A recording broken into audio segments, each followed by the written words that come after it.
10 વર્ષ જૂના ઉનાના ચકચારી મોડા સમઢિયાળા કેસમાં કોર્ટનો ચુકાદો। વેરાવળ સેશન્સ કોર્ટે એફઆઈઆરમાં નામ ધરાવતા 5 આરોપીને ઠેરવ્યા દોષિત। રમેશ જાદવ, રાકેશ જોશી, પ્રમોદ ગોસ્વામી દોષિત જાહેર।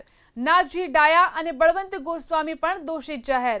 39 પૈકી મુખ્ય 5 આરોપીને કોર્ટે દોષિત ઠેરવ્યા। બાકીના તમામ આરોપીઓને કોર્ટે નિર્દોષ છુટકારો આપ્યો છે।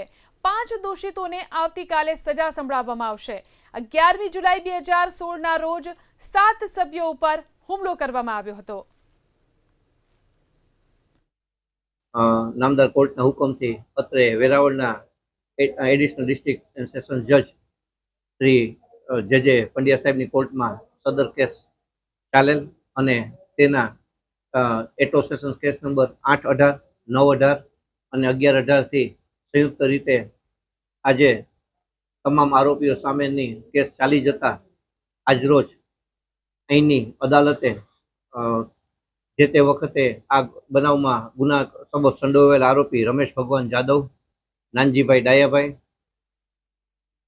પ્રમોદગીરી રમેશગીરી ગોસ્વામી, બળવંતગીરી ઉર્ફે બલી ધીરુ ગોસ્વામી અને આ બધાને તકસીરવાન ઠેરાવ્યા છે અને તેઓ સામે ઇપીકો કલમ 323, 324, 342 અને 504 અન્વયે ગુનો સાબિત માનેલ છે। તેમજ એટ્રોસિટી એક્ટની જે સ્પેશિયલ એક્ટ 1989 તળેનો છે તેમાં 31 ERSU અને 31D અન્વયે પણ આ કામમાં આરોપીઓ તકસીરવાન ઠરતા હોવાનું નામદાર વેરાવળની કોર્ટે આજરોજ જાહેર કરેલ છે અને સજા સંબંધે સાંભળવા માટે નામદાર કોર્ટે બાકી રાખેલ।